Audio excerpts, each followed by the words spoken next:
उमर अथनी काण मुंहिंजो रूह रड़ियूं करे।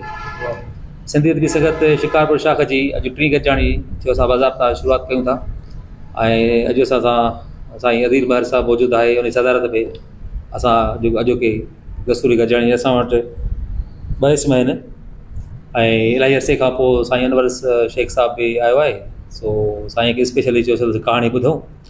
अक्सर शाइरी ॿुधंदा रहंदा आहियूं त नसर में वरी कहाणी ऐं सुठी ॻाल्हि इहा थी आहे त पहिरियों दफ़ो थियो आहे त रमज़ान शरीफ़ में बि असां सिलसिले खे जारी रखियो आहे ऐं इनशाला ॿी गॾिजाणी बि हिकिड़ी हींअर पई थिए, हिकिड़ी वरी बाद में जेका रमज़ान में बि थींदी। त सोचो इहो सोचे करे कयोसीं त जे रमज़ान में ज़िंदगी जा ॿिया कमकार वहिंवार हलनि था त पोइ हिन खां छो बंदि कयूं।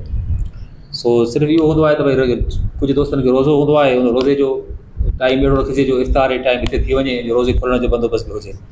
सो सभिनी दोस्तनि जी महिरबानी ऐं इमरान लाड़के जी बि महिरबानी जो अॼु टाइम कढी करे आयो आहे ऐं साईं अदील जी बि महिरबानी जो इलाही ॾींहंनि खां पोइ अॼु मुलाक़ात थी आहे ऐं अॼु असां ॿुधंदासीं तनक़ीद निगारी जेका बि थींदी। सो मुंहिंजे ख़्याल में शुरूआती असां कहाणी खां कयूं त बहितरु थींदो।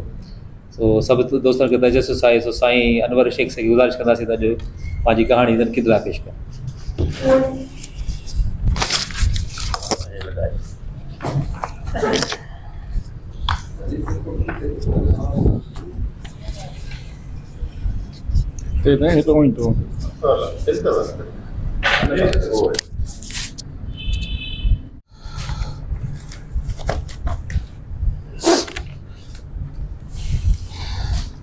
कहानी जो उनवान है महरोश।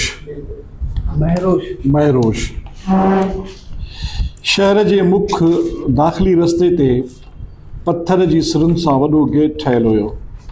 दरवाज़े जे मथां वॾनि अखरनि में चीफ सरदार मीर अहमद ख़ान साहिबु ईअं लिखियलु हो ॼणो ड्राब ते वासिंग नांग जा पटा ठहियल हुजनि। पूरे शहर में इहा वाहिद तमीर हुई जेका पंहिंजे शान ऐं शौक़त सां क़ाइमु हुई, न त बाक़ी शहर जूं ॿियूं इमारतूं खंडर जो ॾेख ॾेई रहियूं हुयूं। रोड कंहिं फ़क़ीर जे चोले जियां लीड़ियूं उन्हनि जे भरिसां गंद किचिरो शहरी समाज जे मरी वियल अहसासनि जे ढिग जियां पयल हो। घंटा घर जो घड़ियाल कांटनि जो हॾाऊं पिंजरो टिनी कांटनि जो कंधु हेठि ऐं ख़ामोश ॼणो वक़्तु ॿुधाईंदे शर्मसारी महसूसु कंदा हुजनि। थाणे जी इमारत जो रंग फिटल कंहिं पोड़ी ॾाइण जे ॾंदनि जियां सिरुनि जूं कुंडूं ॿाहिरि निकितल शहर जी बाज़ार में शयुनि ते माण्हुनि जूं सिकणे ॿारनि जियां नज़रूं ऐं सखड़ियूं सधूं। सॼे शहर में फ़क़ति सरदारनि जा कुझु बंगला हुआ जिन जे दरवाज़नि जा पिलर रेसलिन खटे वियल पहलवान जे ॿिन्ही हथनि जियां उभा हुआ, न त बाक़ी सॼे शहर जूं इमारतूं हाराइजी वियल लश्कर जे मुंहं जियां शिकस्ता ऐं मथा चिचड़ियल हुयूं। माण्हू जीअण जी जबलत हथां मजबूर ज़िंदगी जूं तोप ॻिचीअ में विधियूं होरियां पिया हलिया। सरदारनि जी डायरीअ ते माण्हुनि जी क़ीमत लिखियल, खून बाह 5 लख, अखि जो एवज़ो 2.5 लख, हर उज़वे जो अलहदा मुआवज़ो मुक़ररु थियल। सरदारी बंगले ते बॉडी गार्डनि जूं मुछूं कासाए के कात जी रोहीअ ते घसियल। अहिड़े शहर में हिकु पुराणी लाइब्रेरी अहिड़ो हंधु हुई जिते शहर जा कुझु नौजवान ऐं पोड़ा शाइर शाम जो गॾु थी माण्हुनि जी मिसकीनी ऐं शहर जी हालत ते पंहिंजी बेवसी जा पननि ते ॻोढ़ा ॻाड़े हिक ॿिए खे ॿुधाईंदा हुआ। राहिब जॾहिं शहर पहुतो त खेसि ख़बर पई त अॼु शाम जो सिंधी अदबी संगत जी गॾिजाणी रखियल आहे ऐं उते शहर जो पुराणो पोड़ो कवि अॼु नज़म बदना कहाणी पढ़ंदो। राहब लाइब्रेरी वञे थो। कुझु घड़ियुनि खां पोइ हिकु पोड़ो अल्पाइन लेमिनेटेड वॉकिंग स्टिक जे सहारे आहिस्ता आहिस्ता लाइब्रेरी में दाख़िल थिए थो। सभु दोस्त सभु आजियां कंदे उथी बीहंदा। पोड़ो कवि हल्को मुस्कुराईंदे हिकु कुर्सीअ ते वेही रहे थो। मामूल जी कार्रवाई शुरू थिए थी। पोड़े कवि खे कहाणी ॿुधाइण लाइ चयो वञे थो। पोड़ो कवि कहाणी ॿुधाए थो। हीउ उन्हनि ॾींहंनि जो किस्सो आहे जॾहिं असांजो हीउ शहर दुनिया सां गॾु हलंदो हो। शहर जो मिज़ाज फ़र्द जी आज़ादी में यकीन रखंदड़ हुयो। हितां जा माण्हू आज़ाद इंसानी मुआशरे जा हामी हुआ, फितरती जज़्बनि जो एतिराम कंदड़ हुआ मोहबत के हसीन लाडले ॿार जीअं माण्हुनि जी दिलि हिंदोरे में लुॾंदी हुई। शाम जे पहर में माण्हू बेभव आज़ादु ख़ुशियुनि जे अहसासनि सां पुरती ईअं घुमंदा हुआ ॼण के रंग बिरंगी पोपट हुजनि। मर्द राबेल जे गुलनि जूं मालाऊं ॻिची ऐं वीणियुनि में पाए घुमंदा हुआ त औरतूं वारनि में गजरा विझी हलंदियूं हुयूं। हर कंहिंजे मुंहं ते सदाईं मुर्कुनि जा मेला मतल हूंदा हुआ। उन्हनि ॾींहंनि में महरोश जी जेका हाणे खंडर थियल हवेली आहे हिकु आलीशान अमारत हुई। हुन जा पीउ माउ मरी विया हुआ। पंहिंजी वालदीन जी अकेली औलाद हुई। चाचे करीम बख्श ऐं चाची फहमीदा बेगम जी संभाल हेठि आज़ादु जीवन जीअंदी हुई। हिन हवेलीअ जे चौधारी दीवाननि जा घर हुआ। हुन पाड़े में ही वाहिद हवेली हुई जेका मुस्लमाननि जी हुई, पर शायदि ई मुख़्तलिफ़ मज़हब हुजण जे मामले खे कंहिं महसूसु कयो हुजे। ख़ुशियूं माणण जो हक़ु हर माण्हूअ खे हिकु जहिड़ो हासिलु हुयो। महरोज जी हिन हवेली में हिन हवेली जो रंग सफ़ेद हुयो ऐं मुख्य दरवाज़ो लाइट स्काई ब्लू कलर जो हो। ॾाकड़ियुनि ते अंदरियां ऐं ॿाहिरियां रोज़मेरी जूं कुंडियूं रखियल हूंदियूं हुयूं। दरवाज़े जे भरिसां शेड ताईं भितियुनि ते एरोहेड वाइन जूं गुलाबी सफ़ेद ऐं ॻाढ़नि गुलनि जूं नामूं पियूं लड़कंदियूं हुयूं। हवेली जे अंदरि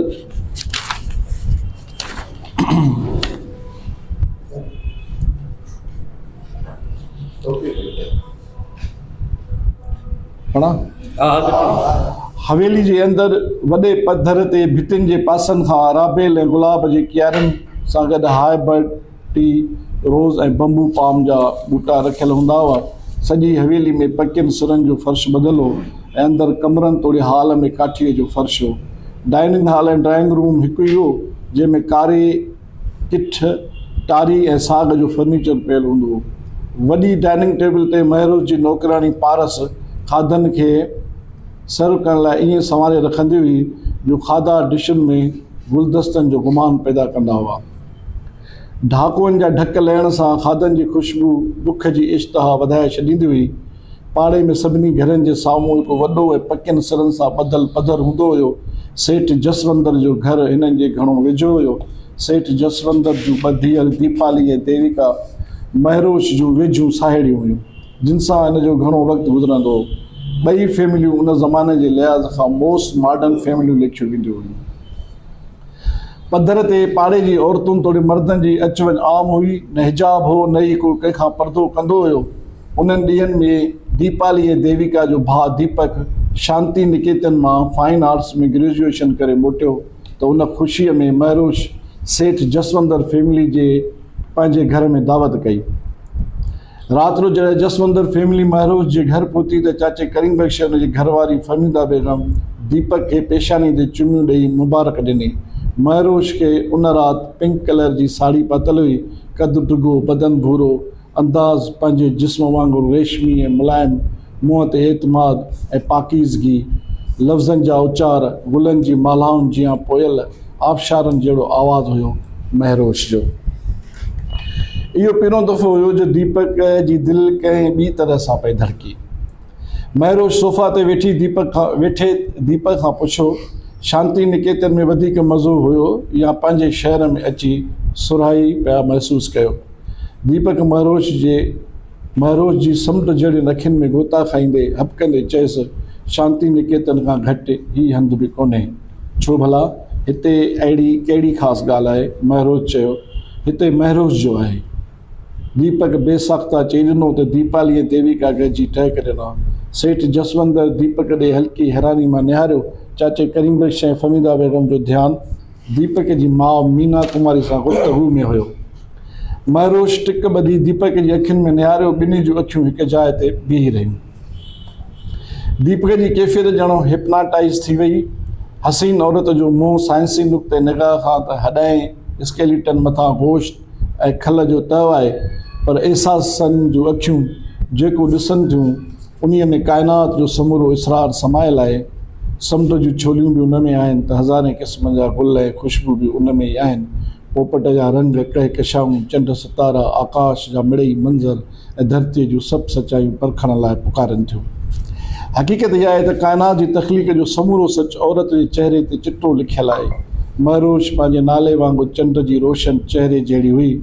फाइन आर्ट्स जे ग्रेजुएट दीपक शांति निकेतन में आर्ट जा त ॼण 2-3 अखर सिखिया हुआ। असली इल्मु हासिलु करण जी इब्तिदा त हिन महरोश जो मुंहुं ॾिसण खां पोइ शुरू कई। पारस डाइनिंग टेबल ते मानी लॻाई त महरोश सभिनी खे उथी मानी खाइण लाइ चयो। सभिनी गॾिजी मानी खाधी।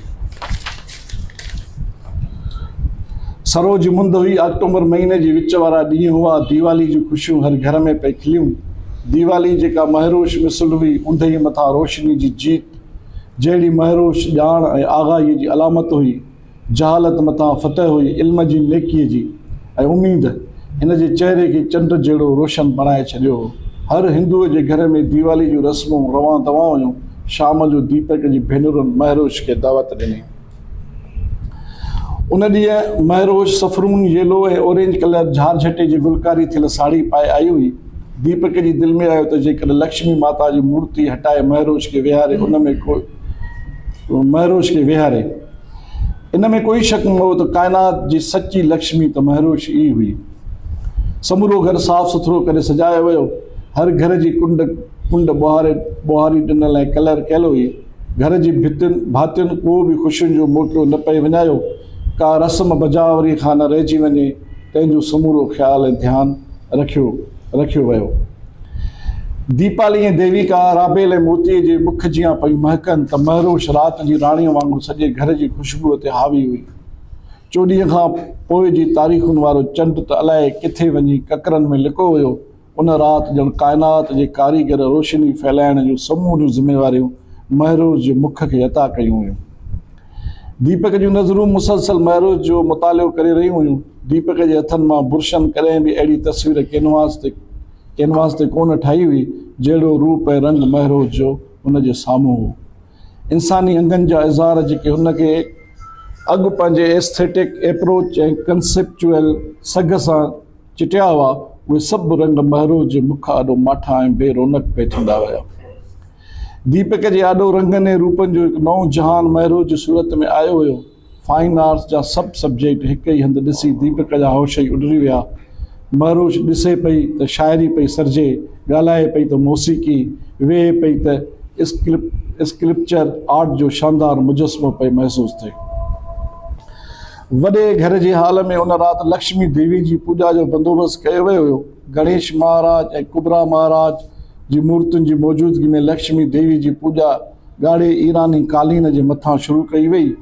देवी ऐं देवताउनि जी मूर्तियुनि अॻियां भेटा जे सभिनी सवणनि में महरोश मौजूदु हुई। ॾींहंनि गुलनि मेवनि मिठाइनि सेकियल चांवरनि साबित धाणनि ज़ीरे अंब जे पननि खां सवाइ खोड़ सारनि भेटा जी शयुनि जी चौधारी जसवंदर फैमिलीअ सां गॾु महरोश बि वेठी रही। हुन जे मुंहं ते कंहिं लम्हे बि ओपरा अहसास न आया। ही इंसाननि जी तारीख़ जा सदियुनि खां जारी सेल्फ सेटिस्फिकेशन जा एक्सटेसी अंदाज़ ऐं उन्हनि जा माण्हुनि जे मन ते थींदड़ असर ऐं चहिरनि ते पैदा थींदड़ तासर महरोश जे लाइ मानाइता हुआ। इन बारे में हिन जो अंदरि साफ़ ऐं चिटो हो। उहो मुसले जी पाकाई जी बि पासदार हुई त मंदर में रखियल मूर्तियुनि जी बि ख़ैर ख़्वाह हुई। दौलत जी मौजूदगी बरक़रार ऐं उन में इज़ाफ़े लाइ जॾहिं मिस्टर जसवंदर ज़ोर सां मंत्र पढ़ियो, ओम श्रीम महालक्ष्मी नमः, त दीपक महरोश जे मिलण जी तमन्ना कई। इन ई वक़्तु महरोश अहिड़े नज़रुनि सां दीपक खे निहारियो जो दीपक खे ॼण हाम भरींदे हमेशह हुन जे थियण जी पक करायईं।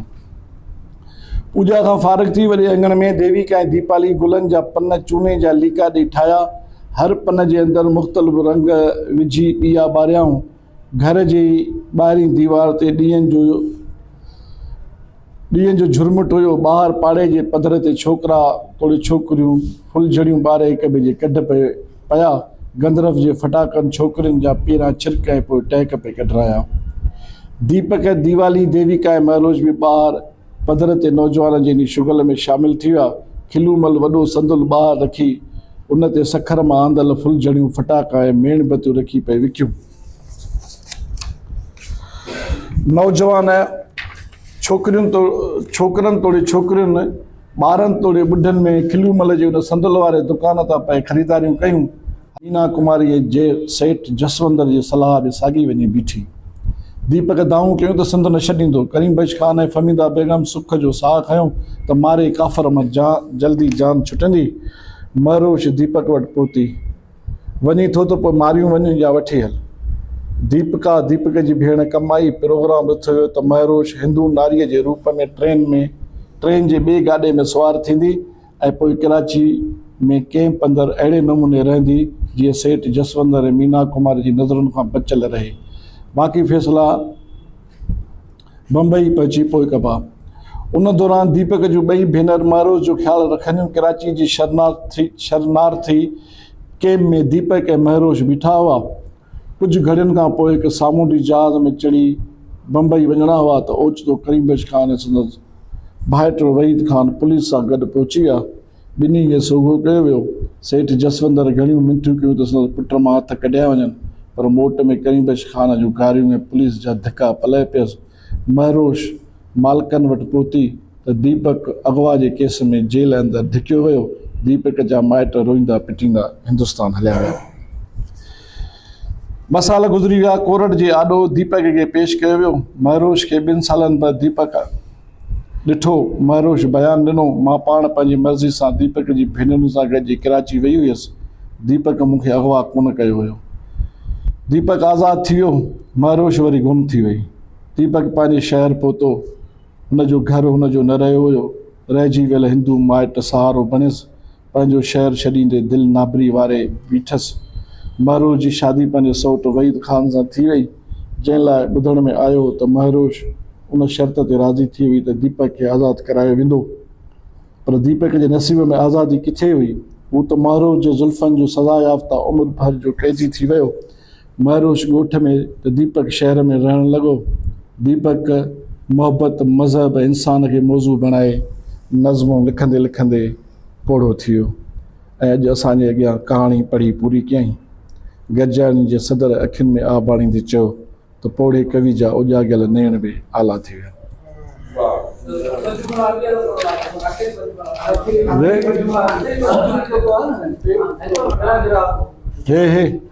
गुज़री विया। कोर्ट जे आॾो दीपक खे पेश कयो वियो। महरोश खे 2 सालनि बाद दीपक ॾिठो। महरोश बयानु ॾिनो, मां पाण पंहिंजी मर्ज़ीअ सां दीपक जी भेनरुनि सां गॾिजी कराची वई हुयसि। दीपक मूंखे अगवा कोन कयो। दीपक आज़ादु थी वियो। महरोश वरी गुम थी वई। दीपक पंहिंजे शहर पहुतो। हुनजो घरु हुनजो न रहियो हुयो। रहिजी वियल हिंदू माइट सहारो बणियसि। पंहिंजो शहर छॾींदे दिलि नाबरी वारे बीठसि। महरोश जी शादी पंहिंजे सौट वहीद खान सां थी वई, जंहिं लाइ ॿुधण में आयो हो त महरोश इन शर्त ते राज़ी थी हुई त दीपक खे आज़ादु करायो वेंदो। पर दीपक जे नसीब में आज़ादी किथे हुई। हू त महरोश जे ज़ुल्फ़नि जो सज़ा याफ़्ता उमिरि भर जो क़ैदी थी वियो। महरोश ॻोठ में त दीपक शहर में रहणु लॻो। दीपक मोहबत मज़हब ऐं इंसान खे मौज़ू बणाए नज़मूं लिखंदे लिखंदे पोढ़ो थी वियो। हाणे हुन में ब्रेकेट में आहे ऐं अॼु असांजे अॻियां कहाणी पढ़ी पूरी कयईं। गरजाणी जे सदर अखियुनि में आह बाणींदे चयो त पोढ़े कवि जा उजागियल नेण बि आला थी वियो। करे पर हक़ीक़त में जेको सदर आहे हुनखे चए थो त तूं ई आहे, माना पाण ई पढ़े थो, पोइ सम्झी थो वञे या तुंहिंजी पंहिंजी कहाणी आहे। साईं ॾाढी ख़ूबसूरत कहाणी अनवर साहिब खे असां गयसि खां पोइ ॿुधो आहे ऐं हमेशह वांगुरु पंहिंजी कहाणीअ जी जोबन उहा ई आहे जेका कंहिं वक़्त में हुई ऐं मौज़ू थोरो डिफरेंट आहे ऐं ॾाढो ख़ूबसूरत मौज़ू आहे। हिन मौज़ू ते घटि लिखियो वियो आहे। हालांकि हिंदू मुस्लमान जी जेको लव स्टोरी आहे उहा हिंदू छोकिरी हूंदी आहे ऐं मुस्लमान छोकिरो हूंदो आहे, उहा शादी बि थी वेंदी आहे ऐं उहे जबरी मुस्लमान करण वारा वाक़िया बि सिंध में घणा ॿुधा आहिनि। पर मुस्लमान छोकिरी ऐं ग़ैर मुस्लिम छोकिरो, हिंदू छोकिरो ऐं इहा लव स्टोरी ऐं इन समाज में हिन ते कलम खणणु पंहिंजी जॻह ते हिकिड़ो चैलेंजिंग कमु बि आहे। पर जंहिं तरीक़े सां हिन में निभाउ थियो आहे ऐं इहो जेकॾहिं इन जो जेकॾहिं शादी ॾेखारे आहे या ईअं जीअं भॼाए करे शादी करे आहे हुन सां, त शायदि हिन जो पोइ ॿियो राय ॿी हुजे हा। सो लॻे ईअं ई थो त कहाणीकार हिन कहाणीअ में जेको ट्रेंड आहे त भई मुस्लमान थियण खां सवाइ शादी नथी थी सघे, शरई रिक्वायरमेंट आहे त छोकिरो छोकिरी या मज़हब कहिड़ा बि हुजनि पर शादी करण लाइ उनखे मुस्लमान थियणु ज़रूरी आहे। सो उन ट्रेंड खे ई फॉलो कयो आहे। माना हिन में का बग़ावत कोन्हे, हिन में का आख़िर में अहिड़ी का ॻाल्हि कोन्हे जंहिंमां महसूसु थिए त आशिक़ की जीअं कंदा आहिनि, आशिक़ जे अॻियां दुनिया जी सभु चैलेंजिस हुजनि, पोइ खणी उहे चैलेंजिस पीउ माउ हुजे, समाज हुजे, दुनिया हुजे, मज़हब हुजे, उन सभिनी खे लताड़े पंहिंजे मोहबत खे पाइण जी कोशिशि कंदा आहिनि। हालांकि जुदाई बि थी वेंदी आहे पर मज़हब जे महिल विच में अचे थो ऐं उन में जे महिल इश्क जी ऐं मोहबत जी हार थी थिए त पोइ ईअं थो थिए त दुनिया खटी वई, मोहबत हाराए वई। सो इहा रवायती एंड हुनजो थियो आहे। ऐं रवायती एंड बि ज़रूरी न आहे त को न थिए, हमेशह क्लाइमेक्स ज़रूरी न आहे त ईअं को छिरकाईंदे रहो। ही उहो एंड आहे जेको समाज में थींदो रहे थो। ऐं हीअ त ख़ैर हाणे ॿ अपोज़िट माना मज़हब आहिनि, हिकिड़ो क्लास जो फ़र्क़ु आहे, उन में बि माण्हू खे जेको समाज में जेको मुंहुं ॾियणो पवे हिन क़िस्म जी शादियुनि में, हिन क़िस्म जे मोहबतनि जी कहाणियुनि में, उहो ई आहे जेको रवायती आहे। बाक़ी कहाणीअ जी जेका टेक्निक आहे कमाल जी आहे। ऐं कहाणीअ में शुरूआति में ईअं बि लॻे ॼण शाइरी आहे, एॾो हुन में ज़बरदस्त क़िस्म जूं जेके आहिनि तशबीहूं आहिनि, इस्तारा आहिनि। ऐं हिंदुस्तान ठही वञण जो ज़िक्र बाद में थो अचे पर हिंदुस्तान टुटण जो ज़िक्र थो अचे, पोइ थो लॻे त हीअ विरहाङे वारे दौर जी कहाणी आहे। इन सिट खे, इन वाक़िए खे शुरूआति में किथे ॼाणाए छॾिजे त पढ़ंदड़ जे ज़हन में हुजे त हीअ विरहाङे जो दौरु आहे, 40-47 जो दौरु आहे, त ॿुधंदड़ जेको आहे या पढ़ंदड़ जेको आहे उनखे थोरो ज़हन में फ़िलहालु जेसिताईं इहा सिट अचे तेसिताईं महसूसु थो थिए त हीअ पाकिस्तान जे हिन दौर जी ॻाल्हि आहे। छो जो जंहिं दौर में जीऊं था उहो उनखे थो लॻे, पोइ बाद बि ख़बर पए त हीअ का 75 साल पुराणे दौर ज़माने जी ॻाल्हि आहे। हालांकि उन ज़माने में मज़हबी मामला एॾा ॾुखिया न हुआ जेतिरा हाणे ॾुखिया आहिनि, मज़हबी इता पसंदी बि एतिरी न हुई। ऐं हिकिड़ो ऑप्शन हुन वटि इहो बि हो त छोकिरी हिंदुस्तान में ट्रेन हूअं ई वञनि पियूं त ॿिन्ही जी जेकॾहिं इश्क में शिदत हुई त छोकिरो छोकिरी हूअं ई चढ़ी वञनि हा, त हुते त परवाह ई न हुई। हिंदुस्तान में त इहो मसइलो ई कोन, हुते त हाणे बि शादियूं थियनि थी पियूं। बाक़ी हिकु ॿ शयूं टेक्निकल जेके मां हिन में नोट कयूं, उहे मां चाहींदुसि त थोरो मां रखां, पोइ उन ते जेकॾहिं डिस्कशन थिए। त कवि लिखियो वियो आहे, कहाणीकार खे कवि मुंहिंजे ख़्याल में न चइबो आहे। कवि शाइर जो नालो आहे, कविता मां लिखंदड़ आहे कवि। शुरूआति में हिकिड़ी सिट आई त कविअ कहाणी पढ़णु शुरू कई। सो कवि जेको आहे पोड़ो कवि, हा पोड़ो कवि तव्हांजो आहे। सो कवि शाइर जो आहे, पोइ शाइर बि कहाणीकार थी सघे थो, पर इहो आहे त कहाणीकार जे महिल चऊं था त पोइ उनजे अॻियां कवि अक्सर न ईंदो आहे। अच्छा, ॿियो हिकिड़ो टेक्निकल हिकिड़ो मूंखे हिन में महसूसु थियो त जेको स्केलेटन आहे उहो चहिरे खां शुरू नथो थिए, उहो बॉडी जी बाक़ी जेको अॾाओ पिंजरो आहे उनखे, जेको मुंडीअ वारो जेको अॾाओ पिंजरो आहे उनखे स्कल था चवनि, ऐं जेको चहिरे जो जेको आहे इहे जेको अॾा आहिनि, ऐं टेक्निकल जेकॾहिं स्पीकिंग त उन में स्कल खे हिकिड़ो लफ़्ज़ ॾाढो ज़बरदस्त हिते हुयो इस्तेमालु थियल, पर सिंधी कहाणी आहे त एक्सटेसी, शिदत, ख़ुशीअ जी शिदत खे चइबो आहे। त इहो लफ़्ज़ बि पढ़ंदड़ जे लाइ डिक्शनरी खोलणी पवंदी आहे। उन में आहे, अच्छा, ब्रेकेट बि आहे, ब्रेकेट में ॾिना, उहो तव्हां पढ़ो पिया अंग्रेज़ी जा उन में ॾिना। हा पोइ सही आहे। बाक़ी जेकॾहिं सिर्फ़ु ईअं हिकिड़ो लफ़्ज़ न लाइ त पोइ वरी महसूसु थिए थो हाणे हिन मतिलबु छा आहे, डिक्शनरी खोलणी पवंदी।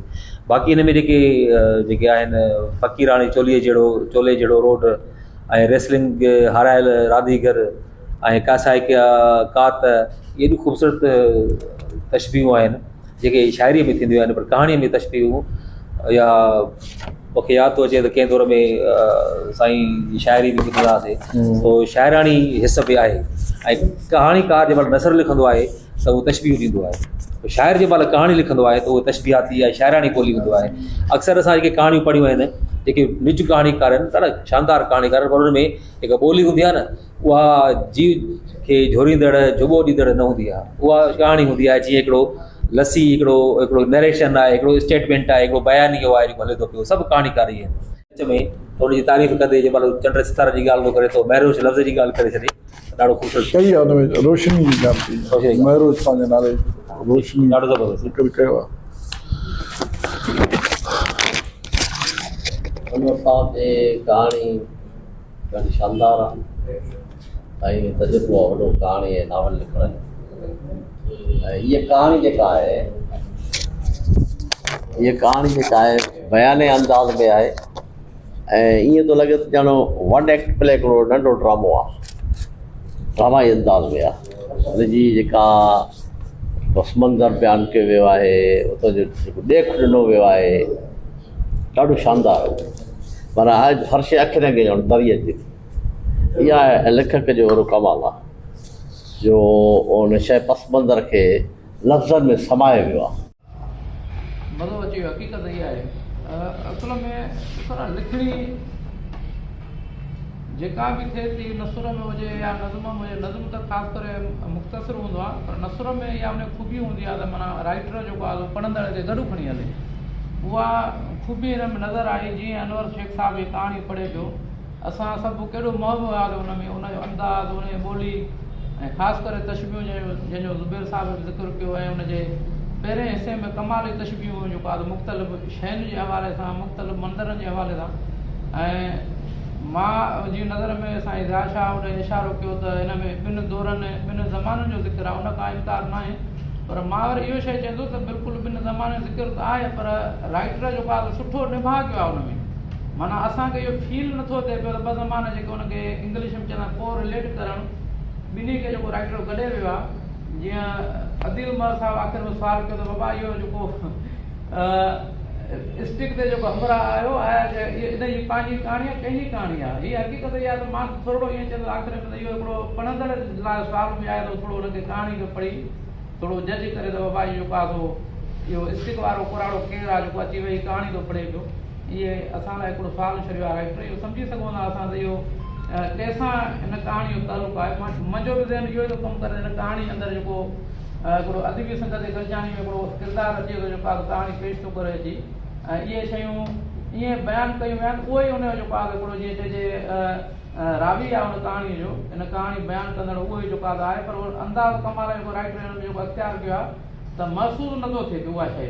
ऐं उहा शइ माना जीअं चइबो आहे ईअं अणलखे नमूने सां राइटर जेको आहे शइ शेयर करे उहा हिन में मौजूदु आहे। इहा हिकिड़ी मुकमिल कहाणी आहे। ऐं मां वरी बि इहा शइ चवंदुसि त अनवर शेख साहिबु हालांकि थींदो ईअं आहे त उहो लफ़्ज़ मूंखे न चवणु खपे, जेको लोकल हूंदो आहे, पंहिंजो हूंदो आहे, सभु हुनजी अहमियत या जेको हुनजो मुक़ाम ओतिरो उहो न मिलंदो आहे। पर मां इहे लफ़्ज़ जो अनवर शेख साहिबु सिंध जे मायानाज़ कहाणियुनि मां हिकिड़ो कहाणीकार आहे जंहिं ते असांखे फ़ख़ुरु आहे। सिंध जी जेको आहे एज़ अ राइटर उहो नुमाइंदगी करे थो। ऐं अदबी संगत में जेको आहे असां साईं खे इहो असांजी ख़ुशनसीबी आहे त उनखे काफ़ी दफ़ा अॻ में बि ॿुधो आहे, अॼु बि ॿुधो आहे। उमेद कयूं था अॻिते बि साईं टाइम ॾींदो ऐं असांखे अहिड़ी क़िस्म जी शयूं जेको आहे वरी बि पेश कंदो। मां साईं जन खे हिन कहाणी ते जेको आहे दाद ॾियां थो।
समायल कहाणी जल्दी पंहिंजो नतीजो ॾींदी आहे। हिन में थोरो तफ़सील आहे, तफ़सीली कहाणी आहे। एतिराज़ न आहे हिन शइ ते त माना तफ़सील छो आहे, हिन जी पंहिंजी हिकिड़ी ज़रूरत आहे कहाणीअ जी, एतिरी हुजे।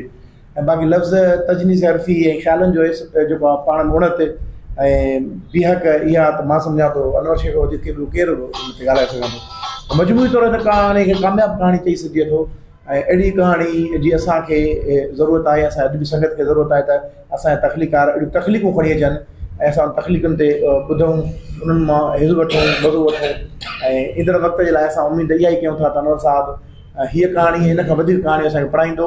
ऐं असांखे ख़ुशी थी आहे त असां पंहिंजे हिन शाइराणे माहौल में हिकिड़ो कहाणीअ जो माहौल पैदा कयो आहे ऐं उनजो जेको वॾे में वॾो पायोनियर आहे उहो अनवर शेख आहे।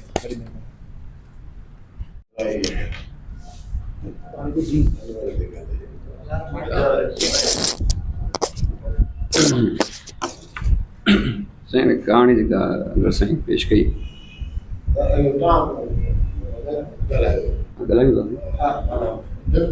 जी जी अनवर साहिब जी कहाणी पेश थी जेको आहे उहो ॾाढी ज़बरदस्त थीम जे हिसाब सां ॾाढी पावरफुल आहे। हिन में जेके दोस्तनि ॿुधायो त ॿ जेके आहिनि उहे ज़माना जेके आहिनि उहे हिन में इंक्लूड कया विया आहिनि। हिकिड़ो मतिलबु आहे त प्री पार्टीशन खां अॻु में जो, पर शुरूआति हिन जी इहा आई त माना हिन वक़्तु छा सूरत हाल आहे। माना टारगेट हिन में इहो आहे त जेको पार्टीशन थियो आहे उहो उन जेको आहे विराए छॾियो आहे, माना इंसानियत खे जज़्बनि खे ख़ासि हुजे जेको आहे नंढे खंड में कहाणी जो माना हिकिड़ो जेको मयार आहे उहो पंहिंजा हिन विरहाङे जे हवाले सां जेको आहे उहो ज़ाहिर मुक़दम आहे। ऐं शुरू में जेको यानी आफ्टर पार्टीशन जेको आहे पोस्ट पार्टीशन जेका माना सूरत हाल आहे उहा जेका ॾाढी सुठे अंदाज़ सां बयानु कई वई त हिन शहर सां जेको छा असरु थियो। असांजे शिकारपुर ॾे इशारो हिन खां अलावा जेको बि हिन में हुयो त के शयूं खणी मिस बि थियूं। शिकारपुर जो मतिलबु आहे त सूंहं एतिरी या एतिरो हुनजो मयार हो जीअं माना असांजो अहिड़ो जेको ॿाहिरियों वाह आहे बेकारी वाह या जेको हुयो उनजो ज़िक्र बि जेको आहे हिन में थियणु घुरिजे आहे त उते जेके तड़बड़ कदा जेको आहे मतिलबु आहे त काफ़ी जेके शयूं हिन में माना उहे रहिजी वियूं आहिनि जेके शिकारपुर जे हवाले सां जेको आहे असांखे करणु घुरिजनि आहे, माना हुन में चिटणु घुरिजे आहे। बहरहाल इहो पंहिंजा पोइ बि जेतिरो अची वियो उहो जानदार आहे, पर जेकॾहिं हीअ कहाणी जेका आहे अनवर साईं जी पंहिंजे शिकारपुर खे जेको आहे उनजे हिनखे माज़ी खे जेको आहे चिटे थी त पोइ उन में इहा आहे त की अहिड़ियूं शयूं जेको आहे मिस न थी वञनि, जेको आहे असांजो पढ़ंदड़ जेको आहे शिकारपुर मां उन शयुनि खां जेको आहे पढ़ण खां महिरूं पई अची वञे। ऐं हिन वक़्तु जेका सूरत हाल जेका चिठी वई हिन वक़्तु उहा ॾाढी ज़बरदस्ती, पर जेका उहा माना बिफोर पार्टीशन जेको हुयो उहे के शयूं हुन में मिस आहिनि। मिसाल जीअं वाह ते तड़ थींदो या हिंदू मुस्लमान गॾिजी जेको आहे तड़ कंदा उहो बि हिन में जेको आहे शामिलु हुजणु घुरिजे आहे।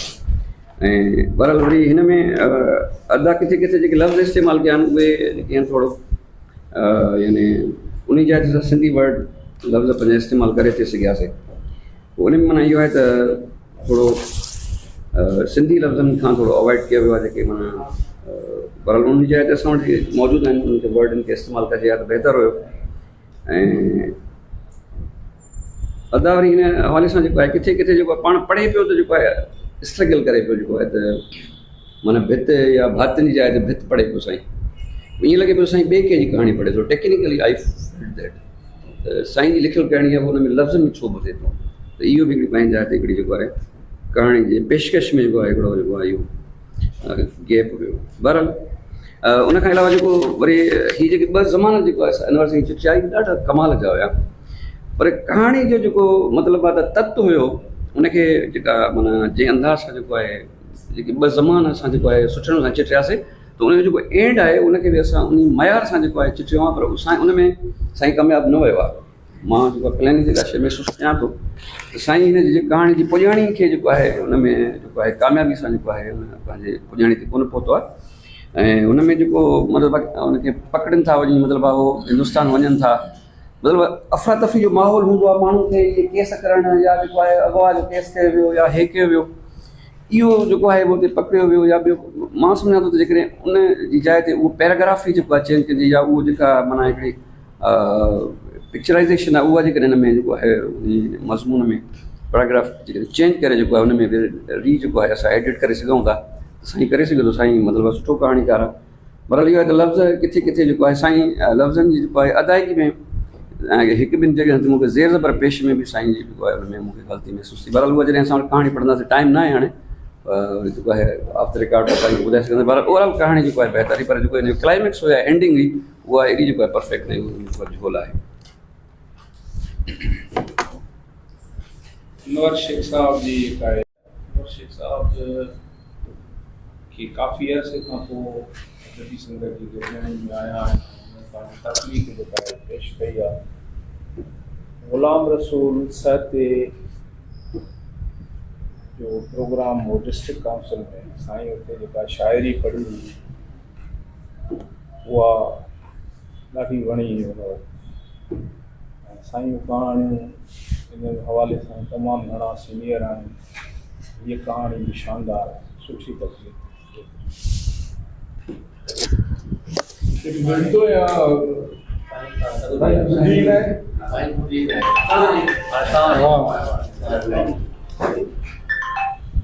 ममताज़ वेठा हूँ वेठा साईं दोस्तनि जी तमामु घणी महिरबानी। ख़ासि ॻाल्हियूं ज़माना ऐं हुनजी जेका तव्हां ॻाल्हि कई,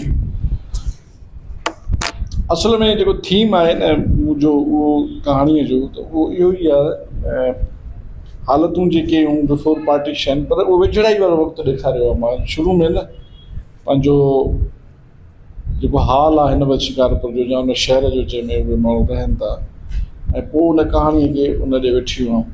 तो थीम जेको कहाणीअ जो आहे उहो लाशक ॿिनि ज़माननि खे ॾेखारे थो, पर उहो थीम जेको मुंहिंजे ज़हन में हुयो उहो मां सम्झां थो उहो बरक़रार आहे। कवि जी ॻाल्हि तव्हां कई न, कवि हिन में लिखियो आहे, मां उहो नज़मूं लिखंदो हुयो, गीत लिखंदो हुयो, अॼु उहो कहाणी पढ़ंदो त उहो माना हा अॼु उहो कहाणी थो खणी अचे। तंहिंजे करे सभई माण्हू हिकिड़े माना हिकिड़े हुन में आया तजसुस में आया आहिनि। शाइर माण्हू आहे जो कहाणी थो पढ़े, कहाणी ॿुधूं था, उहो पंहिंजी एक्चुअली कहाणी थो ॿुधाए, जंहिंखे सदर आहे गरजाणीअ जो उहो सम्झी थो वञे त तूं पंहिंजी कहाणी थो जेको आहे पढ़े। ॿियो साईं जेको तव्हां चओ न तवील कहाणी आहे, असल में मां जेको ॾिठो आहे, ॿी मां तव्हां हिकिड़ी उहा कंफेस कयां त हीअ अदबी संगत आहे जंहिं मूंखे माना जेको बि माना कहाणीअ में या कंहिं में उनजो जेको सॼो वञे थो पियो सारो, उहो हिन अदबी संगत हिते ई मां ईअं लिखंदो हुयुमि, पंहिंजे लॻे लिखंदो हुयुमि, ऐं हिते वॾियूं खला लाथो मुंहिंजो ठीकु ठाक हिन में माना उसा मिमण आदर्श माना हा इन माना ईअं सम्झ त ईअं ॿुधण जहिड़ो करे छॾींदा त माना ॿ टे ॾींहं निंड ई न ईंदी जेका हे माना कंदा थोरी। ओॾे मां पंहिंजी उतां में प्रोग्राम कराईंदो हुउमि, बिरयानी कुकर सुठा खाराए, उन पोइ बि माना छॾंदा न बाबा थोरो हाणे मानी खाधी अथव, थोरो ख़्यालु कयो, उहो ईंदा ऑनेस्ट हुया। त जेके बि इहे थियूं मतिलबु या मूंखे मिलंदा आहिनि, हैदराबाद में वियुमि मां, तॾहिं उहो सॼो जेको क्रेडिट जेको आहे न उहो हिन अदबी संगत शिकारपुर शाखा खे। बाक़ी थोरा घणा हिन में हूंदा झोल। अच्छा मां कहाणियूं पंहिंजो जेको आहे ॿिए जी कोन्हे, मुंहिंजी कहाणी आहे। असल में छा आहे त घणो वक़्तु सां मां पढ़ी न आहियां। अॻे हिते मां पढ़ंदो हुउमि कहाणी त मूंखे माना सभई दाल ॾींदो तव्हां अंदाज़ कहाणी जो पढ़ण जो ईअं आहे जो तव्हां ड्रामे में हिकिड़ो माना किरदार जेके आहिनि न उहो मूंखे ईअं चवंदा हुया त किरदार ॻाल्हाईंदा था वञनि। इहो मूंखे पाण खे ई महसूसु थिए पियो त मां वॾे अरसे खां पोइ माना अॼु कहाणी पढ़ी आहे। मां एॾे हुन में माना जेकॾहिं मां किताब को पढ़ियो आहे त घणो त मां हाणे अॼुकल्ह जेको आहे ॿुधंदो आहियां, ऑडियो जेके आहिनि बुक्स जेके नावेल आहिनि, घणो कुझु पियो थिए ॿुधो घणो आहे मां। त हीअं अॻे प्रैक्टिस हूंदी, ईंदा हुआसीं पढ़ंदा हुआसीं, हर हफ़्ते पढ़ंदा हुआसीं त प्रैक्टिस हूंदी, उहा हाणे उहा रही कोन्हे का, इन करे इहे शयूं अचनि पियूं। बाक़ी ओवरऑल सभिनी दोस्तनि जी महिरबानी। तव्हां ॿुधी सभिनी असांजे साम्हूं सभिनी दोस्तनि ॻाल्हायो। कहाणी जंहिं अंदाज़ सां शुरू थी थिए उन में जेका मंदर निगारी आहे उहो हिकिड़ो मुख्य दरवाज़े ते पथर जी गेट जंहिं ते साहिबु सरदार जो नालो नांग जे वकड़ सां तशबीह, त मां ईअं सम्झूं त कहाणी आहे फ्यूडलिज़म जे ख़िलाफ़ु ऐं कंहिं न कंहिं मतिलबु जागीरदार जी ॾारी जो उथारण वारो आहे। पर कहाणी अॻिते हली करे वरी इश्किया टर्न थी वठे ऐं उन में बि पंहिंजो हिन जो जेको हिकिड़ो आहे मां त ईअं चवंदो आहियां अनवर शेख खे असां वटि 2 अनवर शेख हुजणु खपनि। हिकिड़ो कहाणीकार, लेखक, हिसास, दर्द अवाम माण्हुनि जे दर्दनि ते तड़पण वारो माण्हू आहे, उनखे दर्दनि खे वरी पेश करण वारो माण्हू। ॿियो अनवर शेख हुजे जेको एडमिनिस्ट्रेशन जे हिसाब सां जेका हुनजी नौकिरी आहे उहा बि हिनजी हिकिड़ी बहादुरी वारी जेका हिनजी रही आहे, सो उन जो जी तक़ाज़ा पूरी नथो करे सघे जेकॾहिं हीअ शइ मतिलबु ध्यानु ॾिए थो, जेकॾहिं हेॾे जो ध्यानु ॾिए थो पोइ हुनजी उहा शइ न थी सघे। सो कॾहिं कॾहिं हिनखे वक़्फ़ो मिलंदो आहे, टाइम मिलंदो आहे, पोइ हेॾे हिन तरफ़ सो हिन जो अंदर जो जेको लेखक आहे, राइटर आहे, उहो बि दबियल थो रहे ऐं हिन जो अंदर जो हिकिड़ो जेको बाग़ी इंसानु आहे, समाज खां बाग़ी आहे, उहो बि तड़पे थो, उहो बि हिकिड़ो मुतमिन नथो रहे, उहो हालतुनि ते जेको रिएक्ट करणु थो चाहे उहो हिकिड़ो माना हिकिड़ो हुनखे वॾा पावर हुजणु खपनि। उहे पावर न आहिनि त पोइ परेशानी आहे। जीअं पलीजे जे लाइ मां चवंदो हुउमि, बल्कि पलीजे सां हिकिड़ी मुलाक़ात में चयो मां साईं असां त मां त इहो चाहींदो आहियां त हिकिड़ा 2 पलीजा हुजणु खपनि। हिकिड़ो अदीब पलीजो जंहिं हुन बाक़ाइदा अदब जेको हुन लिखियो आहे, ऐं ॿियो जेको आहे सियासतदान पलीजो। तो पलीजे जी शख़्सियत खे, उनजी अदबियत खे हुनजी सियासत खाई वई ऐं हुनजी सियासत खे हुनजो वरी अदब झको करे छॾियो। तो होॾे बि पूरा जोहर न ॾेखारे सघियो, होॾे बि पूरा जोहर न ॾेखारे। तव्हां हुनखे जॾहिं पढ़ंदो तव्हां चवंदो त हीउ बेसिकली अदीब हुयो, वरी जॾहिं ॻाल्हाईंदो हुयो, जॾहिं वरी रिएक्ट कंदो हुयो तव्हां चवंदो त बेसिकली जेको आहे हिकिड़ो बाग़ी सियासतदान। साॻी सूरत हाल हिन सां इहो हिकिड़ो आहे माजरा आहे त हिकु शख़्स में 2 किरदार अदा नथा थी सघनि, पूरो नथो पइजी सघे। हेॾो जी ॻाल्हि जेका आहे सो रहिजी थी वञे, होॾो जी रहिजी थी वञे।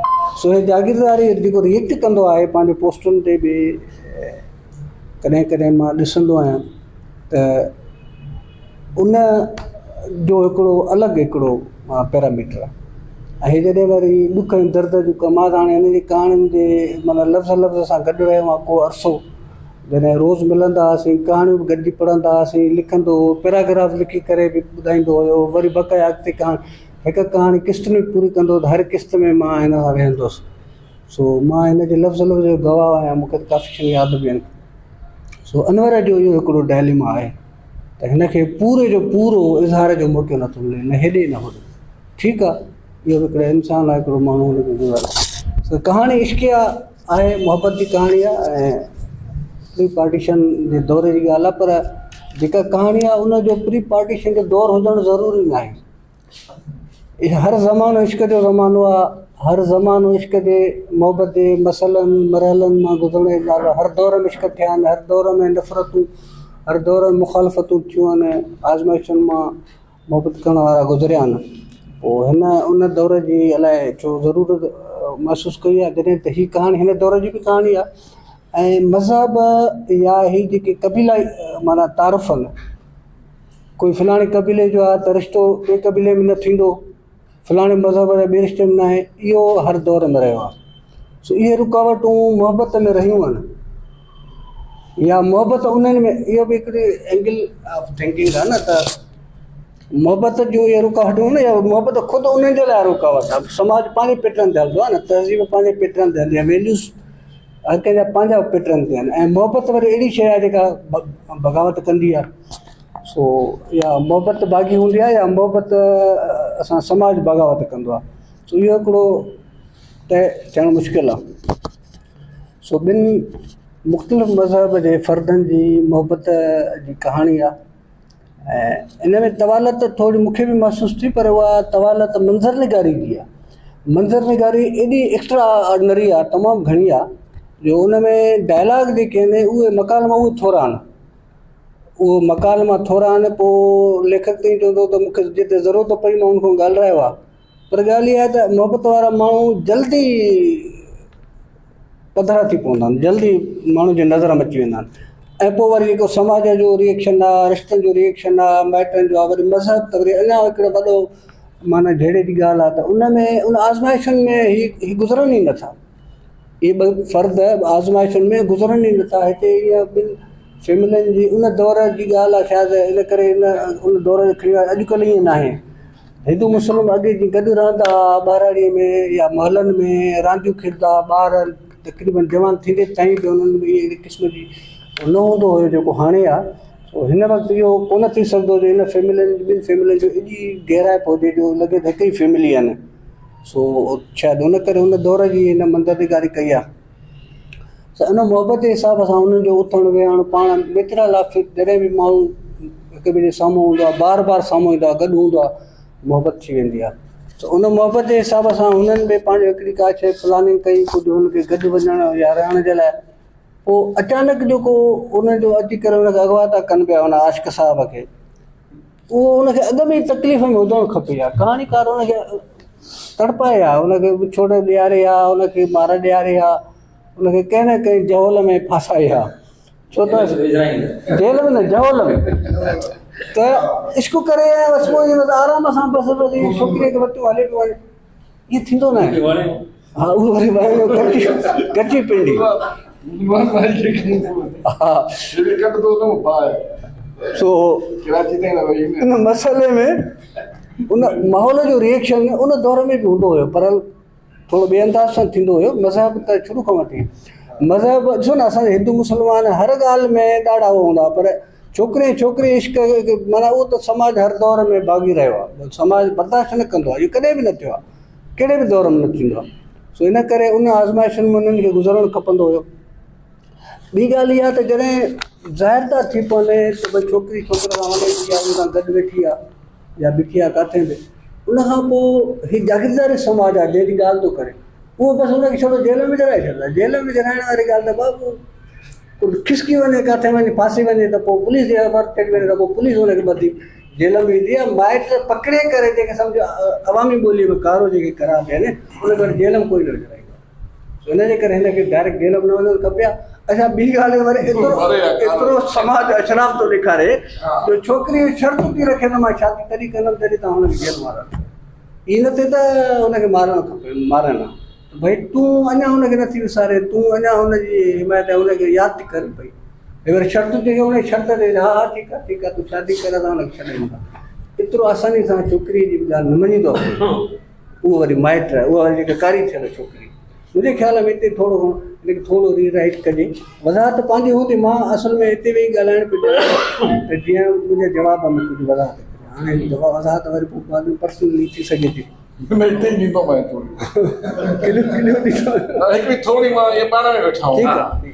हाणे असांजे ज़हन में जेको जागीरदार आहे न उहो आहे डॉक्टर इब्राहिम जतोई वारा जखरानी आहिनि, माना जेको हाणे वारो सीनियर गुज़रियो आहे।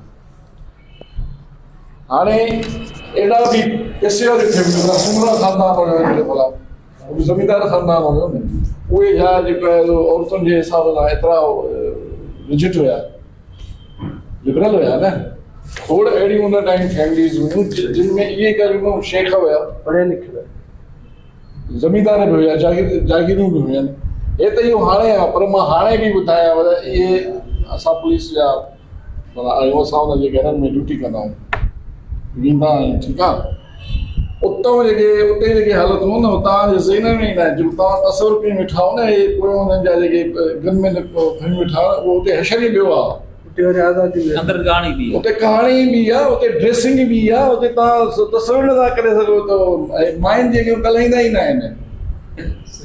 ॾिसो न मम्मी डैडी खे लॻा पिया ॿाहिरि खोड़ सही माना अहिड़ा कबीला मां नालो नथो खणा, उन्हनि जूं 40 वाल सलवार आहे, ॿाहिरि ईअं निकिरंदा मुछा शेप सफ़ा, माना तव्हांखे ओॾो लॻंदो मिडीवेल दौर वारो जेको, पर अंदरि हुननि जूं फैमिली त ॾिसो ऐं उहे हुन सां डील कीअं था कनि वेठा, ईअं आहे या न।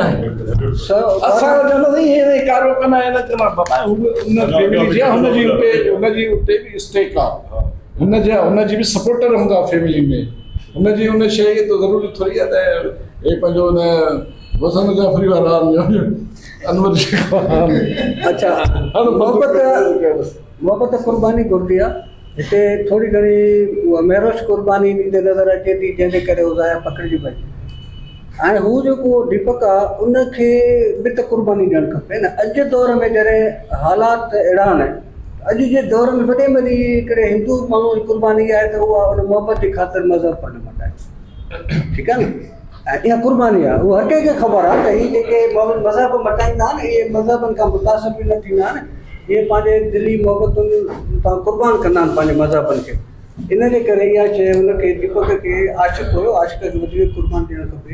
ऐं हुन सां जेकॾहिं कोर्ट में शादी करणु चाहे हा त पोइ या हूअं बि मुस्लमान थियण जी ॻाल्हि हुन मरहले मां गुज़रिया, हुन इहो कयो त मां हिन खे होॾे वठी वेंदुमि, इहा शइ हिकिड़ी गैर फितरी थी लॻे। सो हिकु त हिननि खे अॻ में ई बदनाम थियणु खपनि, मुनी बदनाम थिए हा, मुनो बि बदनाम थिए हा, पोइ उन मां जेको आहे सो उहो पंहिंजो मज़हब बदिलाए।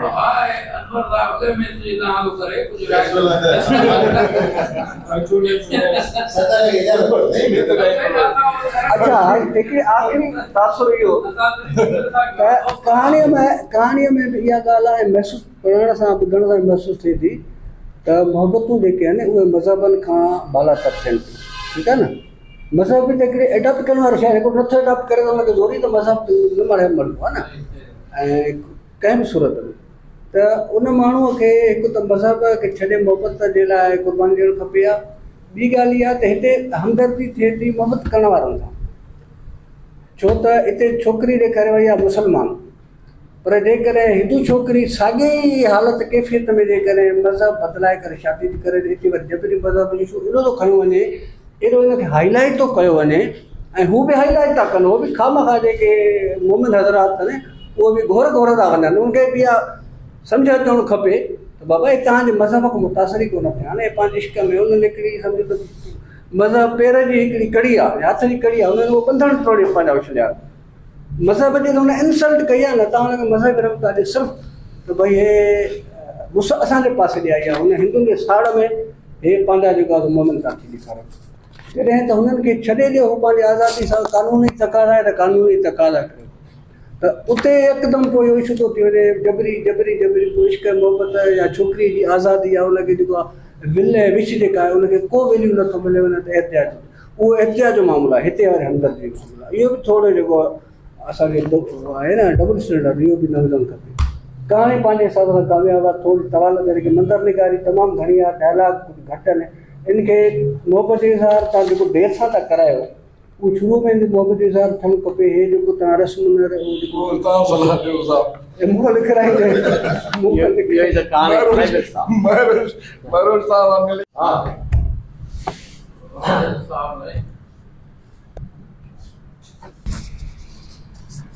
गुलफाम आहे, रुख तुंहिंजो गुलफाम आहे, मथ सां भरियल को जाम आहे, ओसियड़ो रहे थो अखियुनि में, ओसियड़ो रहे थो अखियुनि में, यादि रुगो तुंहिंजो नाम आहे, रुख तुंहिंजो गुलफाम आहे, मथ सां भरियल को जाम आहे।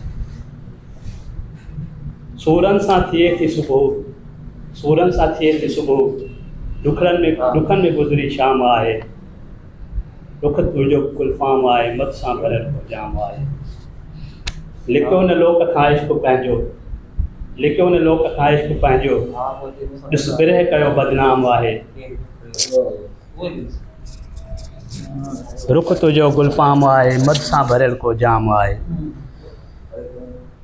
वाजिद गुल मुंतज़िर रहे थो सदाईं, वाजिद गुल मुंतज़िर रहे थो सदाईं, जैसी जिस्म में जान आहे, रुख तुंहिंजो गुल जैसी जिस्म में जान आहे, रुख तुंहिंजो गुलफाम आहे, मध सां भरियल को जाम आहे। सही आहे वाजिद साईं तव्हांजा गज़ल गुज़ार साईं ऐं राय तक़रीबन साॻी हूंदी आहे हमेशह।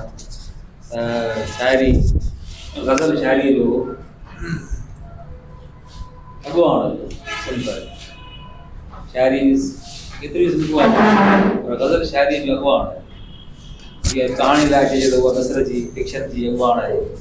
सो बिल्कुलु रिवायती शइ बि थींदियूं आहिनि ऐं रिवायतुनि जा बि वरी कुझु उसूल आहिनि। रिवायतुनि में बि हिकिड़ी सतह आहे, हिकिड़ी लेवल आहे। पोइ तव्हांखे मूंखे यादि हुजे त मां तव्हांखे अचे तव्हां सुठो पढ़ो। सुठे लिखण लाइ, सुठो गज़ल लिखण लाइ सुठो पढ़णु ज़रूरी आहे, सुठो मुशाहिदो ऐं ईअं सुठो सुठो जो मतिलबु इहो आहे त गहरो असांजे समाज में एॾा सूर आहिनि, एॾा अज़ाब आहिनि, समाज घर रोड रस्तो तव्हां जिते वञो त तव्हांखे दर्द थो मिले, सो उहो वरी मज़ो न ॾींदो आहे।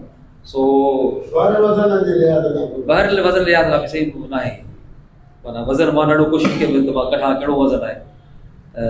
मूंखे लॻो शुरू में त फाइलुनि ते आहे, पर पोइ अॻिते लही करे उहो बि क़ाइमु न रखी सघियो आहे। हाणे वज़न पाण ॿुधाए थो शाइर हिकिड़ो आहे। ऐं रवायत पढ़ी वारी ॻाल्हि हिकिड़ी वाइदे जी कोई ज़हन में अचे थी त इलाही घणो रवायती आहे। तव्हां ॿियो कुझु बि न पढ़ो, जेके असां शिकारपुर ॾे त पढ़ूं था, सजाद अक्सर पढ़ंदो आहे ऐं ॿिया दोस्त सां पढ़ंदा आहिनि, उहे जाए गज़ल खणी करे पढ़ंदो। फेसबुक ते अलाए केतिरो मवाद अचे थो पियो त गज़ल पढ़ो, गज़ल जे अंदरि गज़ल पढ़ो, जीअं उहा कहाणी जे अंदरि कहाणी पढ़ो आहे। सिर्फ़ु कहाणी जे लाइ हिकिड़ी नई शइ कहिड़ी था अॼु ॿुधण लाइ मिले।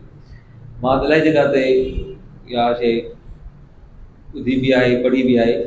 कहाणी खे सम्झो वेंदो आहे त इहा तख़लीक़ न आहे, तख़लीक़ त आहे पर शायदि जे ऋण में जागे सजण सांवरा, रात जे ऋण में जागे सजण सांवरा, हाणे ईंदो न कर, हाणे ईंदो न कर, हाणे ईंदो न कर, हाणे ईंदो न कर, रात जे ऋण में जागे सजण सांवरा, रात जे ऋण में जागे सजण सांवरा, हाणे ईंदो न कर, हाणे ईंदो न कर।